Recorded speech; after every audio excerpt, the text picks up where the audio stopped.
Olá pessoal, bem-vindo e bem-vinda ao canal Amu Notícias. Conflito de interesses no VGHF. Venda imediatamente. Meu Deus, que coisa horrível que a gestora fez. Nesse vídeo eu vou trazer, nesse novo formato que eu tenho feito no canal Amu Notícias, a gente traz a notícia, mas traz comentando o que outros influenciadores falaram a respeito de um assunto. Então eu vou trazer a minha opinião. Eu espero que você veja o vídeo completo e ao final do vídeo eu vou trazer o meu ponto de vista. Então vamos lá ver o que esses influenciadores... Nesse vídeo aqui a gente vai falar sobre o rapaz lá do Mirai Invest, sobre o Kiko do Dicionário do Investidor e sobre o rapaz lá da Ticker Research. Então são dois aqui que são bem especialistas na área de fundos imobiliários e um que eu já falei em vídeos anteriores que ele conhece muito pouco e tem falado algumas informações que eu discordo veementemente do ponto de vista dele, mas a gente vai pontuando ali à medida que eu vou vendo o vídeo e comentando sobre o que eles falam, tá? Vamos lá!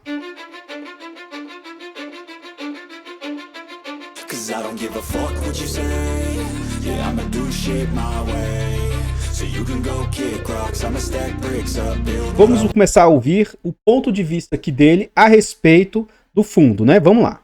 Interessar. Chegamos aqui ao relatório de gestão, onde a gestão vai explicar o que aconteceu no mês de referência. Que mês de referência é esse? Março de 2024. E aqui eu fiz alguns destaques para vocês. Primeiro, esse é um fundo bem diversificado. Ele está com 138 ativos. O que isso significa? Que o pessoal também gosta desse fundo porque ele tem um portfólio bem diversificado. Então o risco fica diluído, porque é muito difícil você não receber dinheiro de 138 ativos. Lembrando que a maioria deles são CRIs e são dívidas. Então é muito difícil você ter ali um portfólio de 100 dívidas e você não receber ali a maioria delas, salvo se você escolheu muito mal, ou se o risco é muito elevado. Aí é outra história. E aí eu vi destaque aqui pro último dividendo, que eu falei para vocês, de 8 centavos. E veja que esse 8 centavos é uma queda no dividendo. Então o cotista já está um pouco insatisfeito com esse fundo, porque está havendo uma queda no dividendo pago. Um dos motivos.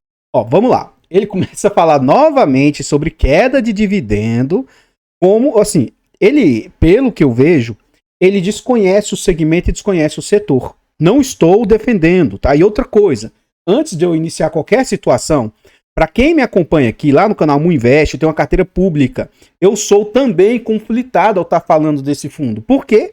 Porque eu tenho fundo na minha carteira pública, tenho também na minha carteira fechada, então eu sou conflitado, eu tenho o ativo. Bastante cuidado quando você ouvir pessoas falando. Tem pessoas que falam só pelo hype, só porque a maioria está falando, e às vezes nem sabe do que se trata. Então, como ele não é do segmento de fundos imobiliários, ele sequer sabe que houve uma incorporação gigantesca dentro do fundo. E aí, somado a isso, o fundo, nesse primeiro momento, não está conseguindo fazer giro. Então essa queda aqui se dá em razão do IPCA, que não está sendo tão grande, o fundo ele é altamente indexado, veio vários ativos para dentro do fundo, que provavelmente não gerou resultado no início, porque veio coisas com prejuízo e tal, ele incorporou vários fundos, né? Mas vamos continuar, ele vai falar aqui, vamos ouvir a opinião dele, né? Motivos da queda decorre do próprio cenário de juros hoje no Brasil. Está havendo uma queda na taxa Selic, isso gera queda no CDI, que acarreta queda no fluxo de pagamentos, de recebimentos desses fundos imobiliários de papel, que tem ali parte do seu portfólio de dívidas em CDI. O IPCA também ficou mais ou menos controlado, por isso esses fundos de papel, no geral, vão apresentar agora uma certa queda nos dividendos a serem pagos, a tal ponto que a rentabilidade do fundo nos últimos 12 meses ficou em 11,4%. Note que ele está falando 11,4%, tá? Vamos continuar. Destaca a própria gestão. E 11,4% para um fundo de papel, hoje em dia, é uma rentabilidade baixa. Sabe por quê? Porque quando eu entro aqui no site do Tesouro Direto, nesse momento, nós temos o Tesouro IPCA mais 2029, oferecendo uma taxa de rentabilidade anual de IPCA, inflação oficial, mais 6,06%. IPCA mais 6. Eu fiz questão de ver qual que é a inflação acumulada dos últimos 12 meses. 4%. 4% mais 4% mais os 6% que ele está dizendo ali, ó, tá dando 10 ponto alguma coisa, tá bom? 10 ponto alguma coisa. Ao ano. Isso quer dizer que, na prática, hoje comprando um título público federal, que é considerado o investimento com menor risco de um determinado país, aqui seria o nosso país, você vai levar aí algo próximo de 11%, se o IPCA dá uma disparada até... Discordo totalmente. Por mais que não é só somar uma taxa com a outra, tá? Mas os 4% mais esses 6 não dá 11. Vamos supor que arredondando muito, dê 10,25, 10,3. Então o spread ainda está sendo de mais ou menos 1%. Ok, eu acho sim que esse spread é baixo. Mas você não pode olhar para uma foto agora. Depois eu vou trazer mais outros dois influenciadores falando. Sim. Um, inclusive, é analista do mercado de fundos imobiliários. E aí lá ele vai falar sobre a rentabilidade do VGHF e aí a gente discute. Lá a gente discute. Aqui não, porque se você olhar algo rígido, fixo, para mim isso aqui, ainda mais ele, que é um profissional, que ele entende das coisas, falar dessa forma, chega a soar, sei lá, né? Mas vamos lá, vamos continuar. 12% ao ano. Então note que, correndo risco, entre aspas, zero do governo federal, você já tem uma remuneração mais ou menos de 11%. Enquanto que, correndo um certo risco da renda variável, com o valor ahead, você vai receber 11,4%. Então isso já deixou o mercado um pouco desanimado. Mas isso aqui faz parte do jogo, queda nos dividendos de vez em quando. Não é esse o grande ponto aqui. E a explicação deles, a respeito da redução dos dividendos em março, se deu devido à maior dificuldade ao longo do mês do fundo obter ganho de capital na venda de algumas posições de fundos imobiliários. Então esse fundo ele também tem fundos imobiliários na sua composição, não apenas CRIs. É um portfólio diversificado, ali 138 ativos. E aí tem alguns fundos imobiliários ali dentro. E aí o fundo tenta fazer ganho de capital com esses fundos. Então comprar barato e vender caro, basicamente isso. E nessa estratégia, gerando ganho de capital, isso se reverte em dividendos maiores para o cotista. Só que aí, o que a gestão está dizendo para nós? Que olha, a gente não conseguiu oportunidade de vendas com ganho de capital nesse mês de março. Por isso, o dividendo acabou sendo menor. E ainda citaram que a participação total da carteira de CRIs está um pouco abaixo do desejado. Eles querem aumentar a. Então note que em nenhum momento ele sabe que houve incorporação de outros ativos e isso sim atrapalha a performance do fundo, tá? Vamos continuar vendo aqui o trecho da entrevista dele.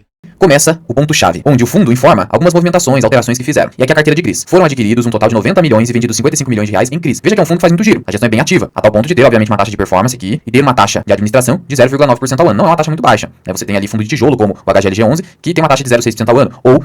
Olha só.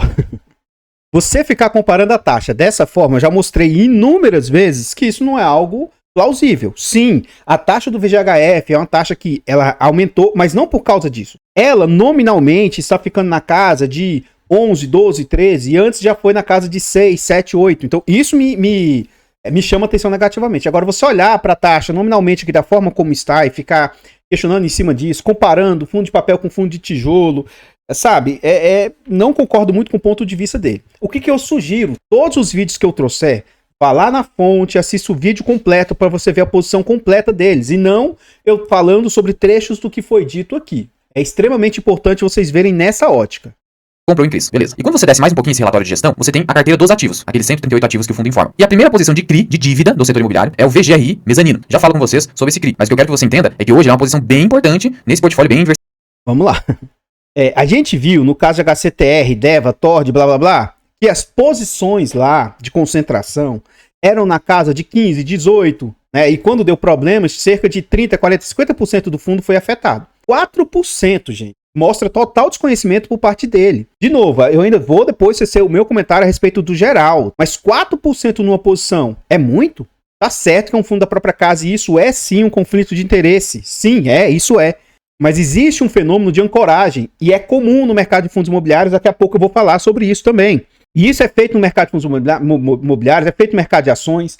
Imagina o seguinte, você tem inúmeras empresas no seu portfólio. E aí você tem uma padaria, supermercado, você tem uma loja de ferragens. Pensa bem, você precisa comprar um produto. Você vai comprar na sua loja de ferragens, você vai comprar na sua padaria, você vai comprar no seu mercado, ou você vai comprar no mercado vizinho. Quando você compra de você mesmo, está tendo um conflito ali. Então é normal que haja conflitos dentro de empresas, corporações e etc. Mas eu vou dar continuidade para ouvir o ponto de vista dele. E eu não acho que 4% seja algo demasiadamente alto. Tem sim um agravante aqui, porque além de o fundo ter investido no CRI, ele também investiu diretamente no fundo, ancorou o fundo. Mas a gente vai ver tudo isso com mais detalhes. Vamos lá. Diversificado de CRIs, porque representa 4,79% do patrimônio líquido do fundo. Então tudo que tem de dinheiro no fundo, quase 5%, está concentrado aqui nesse VGRI mezanino. Valor 73 milhões de reais, é o que está aqui. E aí quando você puxa mais um pouquinho aqui para baixo, você tem outro ativo bem relevante, que é o valor da renda imobiliária, fundo imobiliário, VGRI11. Então o fundo hoje tem uma posição de 8%, um pouco mais de 8% dentro desse VGRI, seja pela dívida, seja diretamente no fundo imobiliário. É uma posição alta, não é, está dentro do limite que eu acho que eu me sinto confortável, sequer chegou próximo dos 10%. Mas a gestora investiu no fundo da própria casa. Isso não é ilegal, isso não houve nada demais, houve um conflito, mas depois a gente vai ver tecnicamente, com outras pessoas comentando, o que isso acontece, tá? Mas vamos lá. 4% do fundo. Então, só essa participação mais aquela outra já dá algo próximo de 9% do patrimônio líquido do fundo. 61 milhões de reais aqui, mais de 70 milhões de reais no outro ativo, que é um CRI, como eu falei pra vocês. E aqui, a gente encerra o ponto-chave. Movimentações de março de 2024. Aqui, onde eu destaquei pra vocês, foram as compras realizadas pelo fundo. Lembra que o fundo falou que gastou 90 milhões em CRI? Tá aqui, ó. 70 milhões desses 90 foram todos nesse VGRI mezanino. E veja que o fundo hoje tem algo próximo de 70 milhões nesse CRI. Então quer dizer o quê? O fundo não tinha praticamente nada desse CRI. O fundo inseriu um CRI novo, colocou 70 milhões e esse CRI é de quem? Olha o V ali na frente do ticker. É da própria Valora. Olha só que maluquice. A Valora comprou um CRI da Valora. Ele está falando sobre conflitos de interesse. Eu trouxe só alguns. Depois, lá nos outros vídeos dos outros influenciadores, eles também vão falar sobre conflitos de interesse, tá? Começa só estranho por aí. E aqui embaixo em fundo imobiliário? Deixa eu já falar sobre os conflitos. Eu trouxe aqui, ó. Primeiro fundo. O fundo, se eu não me engano, o MXRF11. Tá, MXRF11, ó. O MXRF11 investiu no XPCI. Tá? Ele tem 2% de 400 milhões. Então ele tem um percentual dentro de XPCI, tá bom? Vamos pro próximo. O fundo XPCI. Ó, o XPCI, ele não investiu em um fundo da própria casa, mas ele comprou o BTCI da BTG, tá? Ele tem 11% do seu portfólio de fundos imobiliários no BTCI. Aí vamos lá no BTCI. O BTCI, ele comprou o XPCI. Opa! Aqui houve um conflito cruzado. Um comprou um fundo e o outro foi e recomprou o fundo, sabe? Um comprou um fundo do outro. Mas vamos continuar. O fundo RBRY, tá? Um fundo, ele comprou o RBRR aqui, ó. Um fundo da própria casa. Então, vamos continuar. O KNHY. O KNHY comprou um fundo da própria casa, o Canuc. E aqui eu nem tô falando de percentuais, tá? Tudo bem, tá? O 8% foi um percentual alto que eles compraram. Mas o conflito de interesses que está sendo dito aí por ele, ou ele tá... Eu acho que é só por querendo criticar mesmo e pegar o hype da conversa. Mas ele não é, desculpa o linguajar, mas ele não é burro a esse ponto de falar as coisas que ele está falando. Ele entende sobre conflito, sabe? Sei lá, ou desconhece totalmente o mercado de fundos imobiliários, ou até mesmo... Isso existe em ações, tá? E ele é do setor de ações, ele conhece profundamente. Mas vamos lá, vamos deixar ouvir o ponto de vista dele.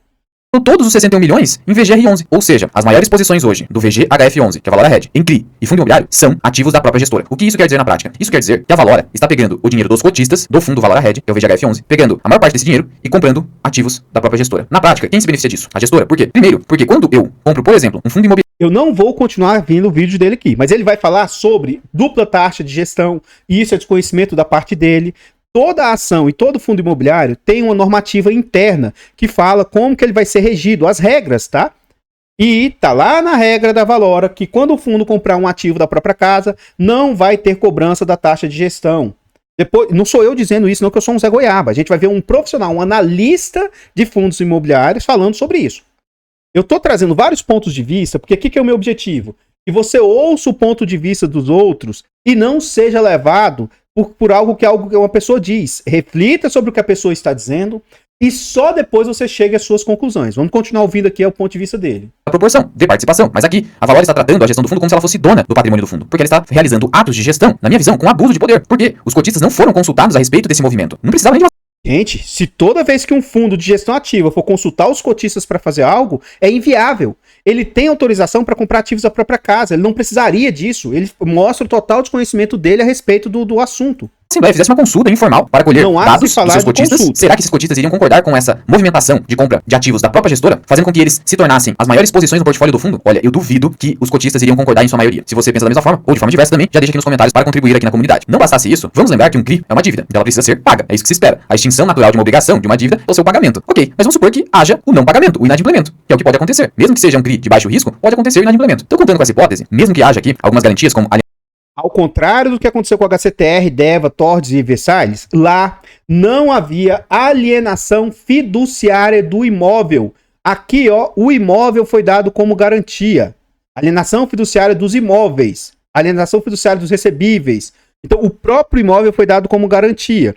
Sim, pode ser que a própria gestora não queira executar a própria gestora e tudo, mas essa dívida não é exclusiva só a Valora que adquiriu. Existem outros devedores da dívida.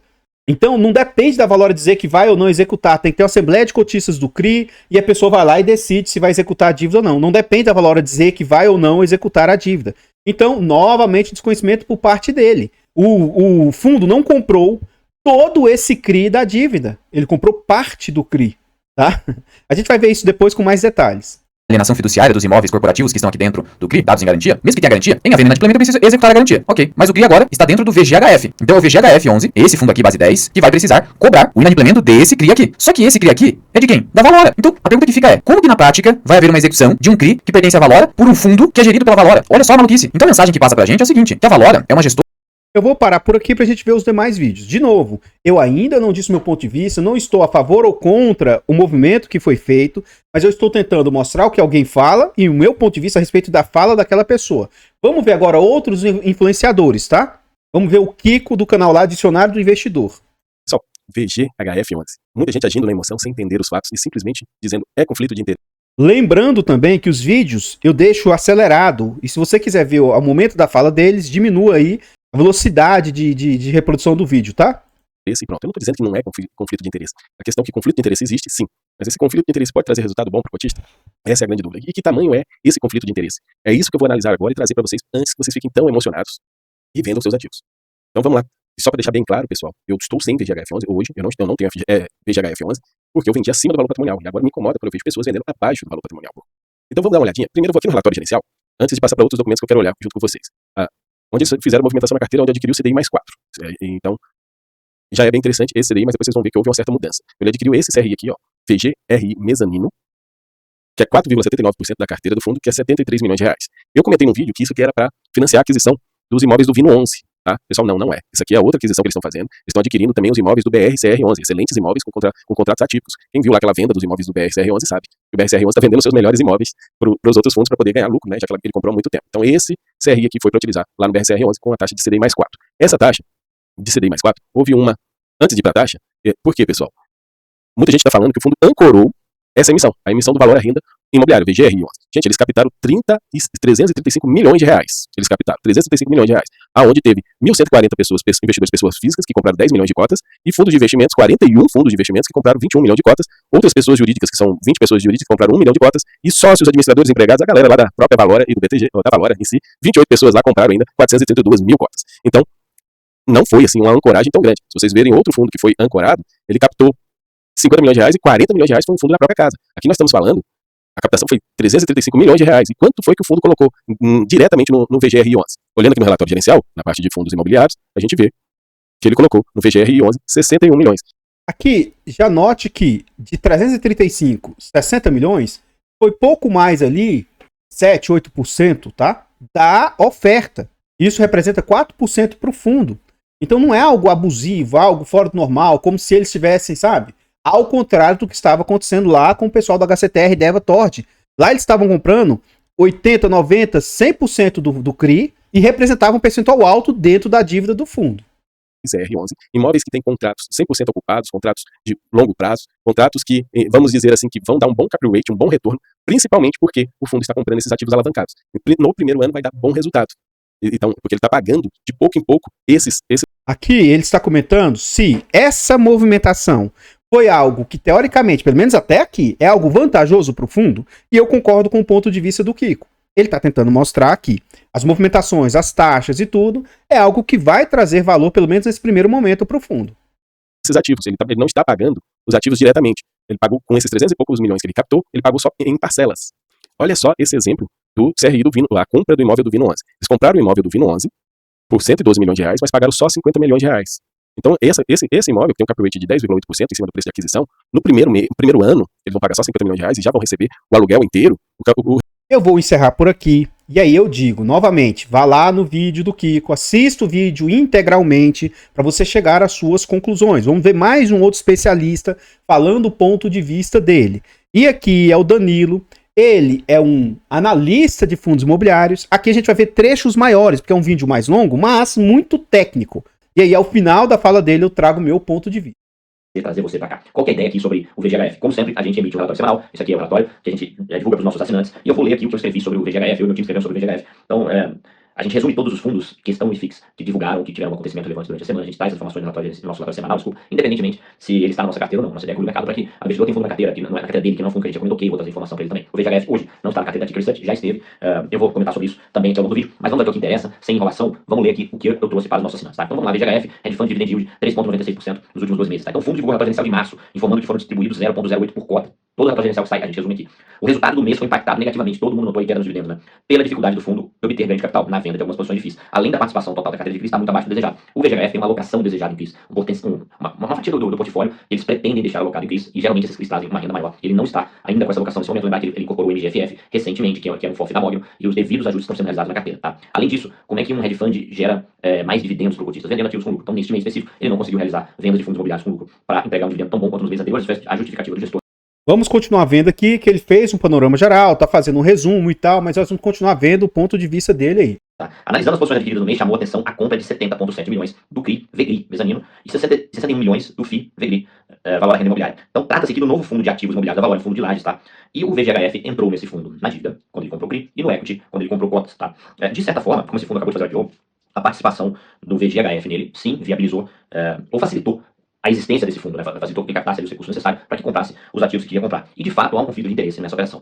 É bom lembrar, pessoal, quando a gente escuta muito falar sobre conflito de interesse na internet, algumas pessoas param para refletir, outras não param para refletir. Investimento, na aviação, no trabalho policial, nos médicos emergencistas, não existe lugar para emoção, claro que não se emociona, mas as decisões devem ser pautadas na razão. Então muita gente está falando besteira, muita gente está vendendo desesperado. O VGHF estava com, hoje, né, ele fechou o mercado hoje, com 5% de desconto em relação ao valor patrimonial, tem gente vendendo nesse preço. Qual é a justificativa para você vender uma nota de R$100 ou R$95? Só desespero, insanidade e irracionalidade. Calma que eu vou falar mais sobre o que está acontecendo com o fundo. Tá? Tô até desviando aqui do texto, mas colocando alguns pontos importantes. Então, sim, o VGHF entrou no VGRI na dívida no equity, com isso ele viabilizou o VGRI, pelo menos facilitou muito a vida do VGRI recém-nascido, tá? E sim, isso é um conflito de interesse. Conflito de interesse acontece quando, por exemplo, o gerente do seu banco recomenda você colocar o dinheiro numa previdência. Cara, pode ser que a previdência seja boa pra você mesmo, ele esteja sendo honesto. E geralmente é, mas pode ser que ele esteja fazendo isso só porque ele tem incentivos, tem metas pra bater ou ganha qualquer tipo de comissão. Então é uma relação com potencial conflito de interesse. Significa que tudo que o gerente recomendar pra você não presta, uma porcaria? É claro que não. Se você pensar dessa forma, você está sendo irracional em um local de investimento. Então vamos lá, teve conflito? Sim, eu também concordo, é inquestionável, mas todo conflito de interesse que ocorre é ruim?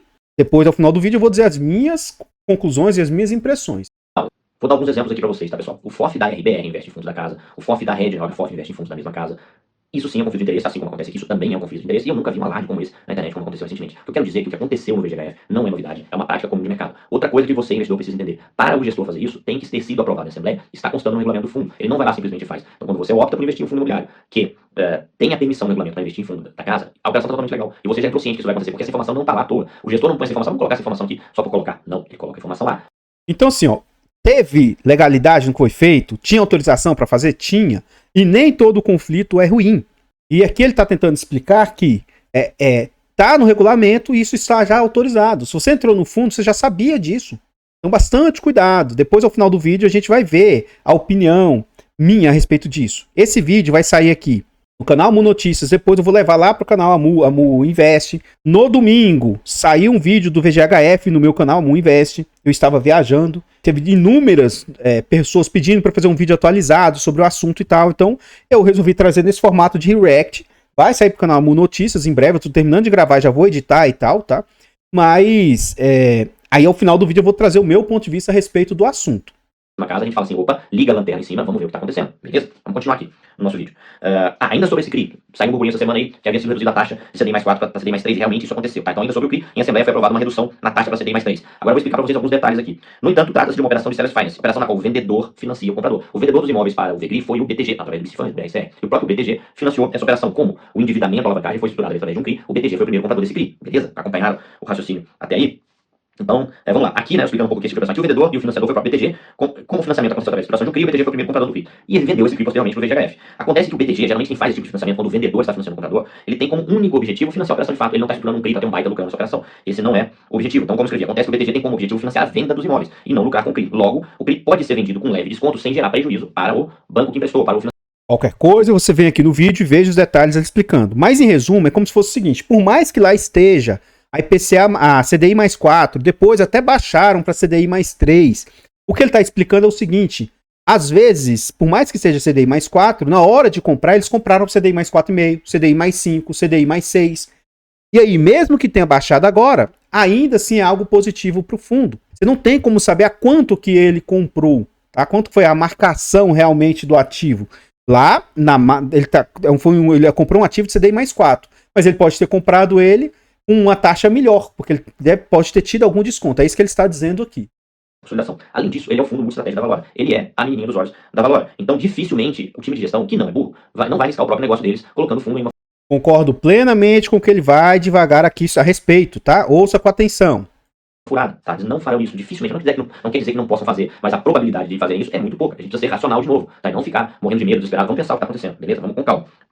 Então, duas coisas precisam ser analisadas em relação a esse tipo de investimento. Fundos da mesma casa, essas operações podem ser um conflito de interesse. A operação é ilegal, é o primeiro ponto, se ela é ilegal ou não, e se a operação gera valor. A gente precisa analisar isso, tô trazendo aqui para a ótica do analista, a ótica fria e calculista para saber se é um bom fundo para investir, é um bom fundo para manter caso eu já tenha investido, ou é um fundo para ficar de fora. Então, se eu estou analisando por essa operação, eu tenho que saber se a operação é legal e se a operação gera valor, tá? Ótica do analista. Eu vi muita discussão assim, mas a operação é imoral. Cara, a moralidade, dá um debate incrível isso aqui, mas a moralidade vai variar de ponto de vista de pessoa a pessoa. A moral não é a mesma para todas as pessoas. Muitas coisas que um grupo de pessoas considera moral, outros não consideram. Então seria uma bateção de cabeça, uma discussão que ninguém chegaria a uma conclusão, tá? Por mais que tenha valores morais que sejam aceitos aceitos aí como uma parte da sociedade, eles não são aceitos por 100% da sociedade. O que a gente pode olhar é fato. A operação gera valor, a operação aumenta o risco do fundo, a operação é legal. Então esses são pontos que a gente deve olhar. Esses a gente deve olhar com certeza. E para isso a gente consegue encontrar uma resposta óbvia ao invés de ficar viajando na maionese, ok? Então vamos lá. Então em relação ao item, possibilidade de investir em fundos da casa, consta no regulamento. Logo a operação é 100% legal. Eu vi gente falando, o gestor é doido, como é que o cara faz isso? Cara, a operação é legal, tá no regulamento do fundo, tá no regulamento. Se alguém lê o regulamento, então acho que as pessoas que foram pra internet comentar, etc. Muita gente comentando em fórum, toma cuidado com fórum, tá? E eu aqui quem comenta vai errar, eu posso cometer algum equívoco aqui. Todo mundo pode errar. Por isso tem que botar o filtro no que eu falo e todo mundo fala. Você não tem que tomar nada como verdade absoluta. Meu objetivo é ensinar você a pensar. Vai lá no regulamento, você vai ver que sua operação é autorizada. Se já é autorizado, se eu sou cotista do VGHF e eu sei que o fundo tem autorização para investir em outros fundos da casa, pô, meu, eu vou me surpreender quando isso acontecer. Já tá autorizado. O gestor já pediu autorização para fazer, os cotistas já deram. Já tá lá. Não tem motivo para surpresa nenhum, ok? Então vamos lá. Como já comentado, diversos FIIs vêm realizando a operação, como exemplo, dos cofres da RBR e da RED. Portanto, por mais que possa ser questionado, já virou uma prática recorrente no mercado. Sobre o item 2, tá? Tanto o CRI quanto o FII possuem rentabilidade atrativa, como já comentei aqui para vocês, tá? Aqui vale lembrar que não há incidência de taxa sobre a parcela do VGHF alocada no VGRI. Inicialmente, essa alocação reduz o valor recebido pela Valora. Então vamos lá, outra coisa que eu vi comentar em rede social, eu vi comentar em fóruns de investimento, filtro, pessoal, pô, mas o cotista vai pagar 2 taxas. Cara, não vai. Lá no regulamento também tá escrito que não. Poderia ser que não tivesse. Aí tudo bem. Mas quem falou isso, não leu o regulamento, eu sei que eu vou na hora de falar, e quem ficou repetindo como pagar sempre. E aí, em resumo, ele ainda vai falar que, poxa, se aumentou a taxa, isso eu já falei, sempre trago nos meus vídeos, aumenta o risco. Aí isso é inegável que ao colocar esses ativos no seu portfólio, ele aumenta o risco do portfólio. Lógico, se você está aumentando a taxa, você aumenta o risco. Então vamos aqui finalizar para ver qual o ponto de vista dele a respeito do restante dessa polêmica, né? Essa é a minha função, esse é o meu trabalho de analista, ok? Então vamos lá. O ponto que eu quero destacar aqui, o VGHF, apesar de recente, vem entregando esse resultado que eu estou mostrando para vocês na tela. Então, o fundo não é tão antigo assim, ele fez o IPO em 2021, 1º de março de 2021, e ele está representado aqui na imagem pela linha laranja, o VGHF. Você vê que ele bate o... Então lá atrás, o rapaz do canal, o Mirai, né, falando sobre a rentabilidade do fundo. Agora vamos olhar no decurso do prazo, é mais justo, né? O fundo, desde 2021 para cá, superou o CDI, superou o IPCA, superou o IFIX, são os principais benchmarks que o fundo precisa. Aí eu vou olhar para esse ponto agora que o fundo está indo mal no último ano. Poxa, chega a ser uma pessoa tão inteligente igual ele é, né? Chega a ser um pouco, né? Mas enfim, vamos continuar aqui. CDI na linha amarela. E olha que o CDI esteve muito alto nesse período também. Ele bate aí o IBGE e IPCA, que é aquela linha preta mais reta, né? Ela é um pouquinho curva, mas ela é mais retinha. E bate o IFIX, e tá perdendo pra tudo aí nesse período, tá? Por isso que o IFIX não é muito parâmetro. A gente tem que superar o IFIX. A gente supera o IFIX aqui na TICA. E fundos bem geridos precisam superar o IFIX. Ou seja, em termos de entregar resultado, no pouco tempo que existe o VGHF, é fato, não é achismo. Isso é um fato. Ele tá colocando muito dinheiro no bolso do cotista. Tá colocando muito dinheiro no bolso do cotista. Entre altas e baixas, entre dividendos maiores e menores, o resultado tem sido excelente. Isso é um ponto pro time de gestão, que não elimina o conflito de interesse, que não elimina o aumento do risco nessa operação específica. Mas o trabalho do gestor de colocar dinheiro no bolso do cotista está sendo realizado. Então não justifica aqui, de novo, baseado nessa operação que não gera nenhum prejuízo imediato, as pessoas estarem vendendo um fundo que tem bons pratos de resultado por menos do que o valor patrimonial. Qual é a lógica de fazer isso? Qual é o absurdo? Olha como as pessoas tomam decisões irracionais. Não seja essa pessoa. Baseado em emoções, baseado em falatório de internet. Pessoal, vou repetir aqui algo que eu sempre falo. 65% do volume de negócios do mercado de fundos imobiliários são pessoas físicas leigas e inexperientes. Essas pessoas, cara... Então vamos lá. Eu vou trazer o meu ponto de vista a respeito do assunto. Eu tenho esse fundo, acabei de finalizar a posição na carteira pública de um outro ativo. Inclusive hoje, na segunda-feira, assim que eu terminar de gravar o vídeo, eu vou fazer a minha compra semanal. Como esse vídeo sai para vocês vão ver antes do vídeo de compras de ativos lá do canal. Essa minha compra que eu vou fazer vai ser no VGHF. Essa minha informação não é uma indicação de compra ou venda de ativos. Você não deve levar isso como uma dica de investimentos. Não é esse o ponto. Então eu tenho um ativo. Eu achei que é um ponto de atenção, sim. Tem sim que ficar em cima. Mas eu não acho que tem que ser esse exagero que as pessoas estão falando no mercado aí, como se fosse algo ruim, como se a gestora fosse ruim, como se fosse algo... Eu gostei do movimento, não achei ruim, não. Pra mim é o limite. Aí, mais do que isso, eu não acho bacana. E eu acredito que, com o passar do tempo, a gestora deve diminuir essas posições aí, vendendo a mercado. Eu acho. Tá? Vamos aguardar para ver. Agora, se a gestora continuar comprando os ativos da própria casa e aumentando a sua exposição lá, é um ponto aí a ficar monitorando, né? Porque é algo que tem que sempre ficar se observando.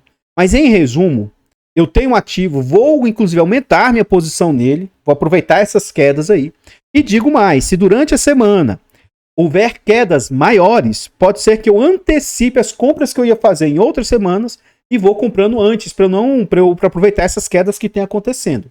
Então, meu ponto de vista, de novo, eu sou conflitado, eu tenho fundo, mas eu vou continuar, vou manter, inclusive vou comprar. Tá? Não vou vender, vou comprar. Mas, de novo... o fato de eu estar falando isso não significa que você deva fazer. Então, enquanto alguns vendem, se alguém está vendendo, na outra ponta tem outras pessoas comprando. Pode ser que eu faça uma decisão errada e lá na frente isso seja ruim para mim? Pode ser. Mas eu faço gestão de risco. Minha posição nesse fundo vai ser algo que vai ser 3, 4% da minha posição global da carteira. Não vai ser nada que vai afetar severamente, sabe? Enfim, o que eu tinha para trazer a respeito desse assunto são somente essas informações. eu vou reforçar. Esse vídeo sai no canal Amu Notícias, que é um canal novo só para react sobre esses assuntos. Mas, se você estiver vendo esse vídeo lá pelo canal Amu Invest, volte aqui no canal Amu Notícias, vem cá, dá um like, se inscreva no canal, nos ajude a crescer esse canal aqui. O nosso objetivo aqui é desenvolver, trazer mais vídeos a esse respeito. Sempre que tiver algo muito polêmico, eu vou procurar tentar noticiar a respeito, trazer o meu ponto de vista também em cima da notícia. Em resumo, o rapaz lá do canal Mirai, não tenho nada contra ele, admiro, eu acompanho ele, mas toda vez que ele fala de que não seja sobre ações, eu vejo que eu discordo bastante do ponto de vista dele. O Kiko não há que se falar, eu gosto bastante, que ele noticia bastante sobre, e o rapaz aí da Ticker Research, eu não gosto de alguns posicionamentos que ele coloca, mas eu vejo ele como sendo muito plausível nas suas colocações, tá? Eu discordo quando ele fala que influenciadores, e sim, tem muita gente falando merda, mas ele fala como se só profissionais de mercado pudessem falar a respeito, sabe? E ele assim, deprecia muito, como se todo e qualquer influenciador falasse, não tivesse gabarito para falar sobre. Modéstia à parte, eu falo, acredito que eu evito ao máximo colocar meus pontos pessoais, evito ao máximo ficar sendo tendencioso, igual eu vejo alguns canais aí que são muito tendenciosos, mas enfim, né? Assista os vídeos na íntegra para vocês chegarem às conclusões de vocês. Eu vou ficando por aqui e eu espero encontrá-los nos próximos vídeos. Fiquem todos com Deus, tenham um bom dia, uma boa tarde, uma boa noite e fui!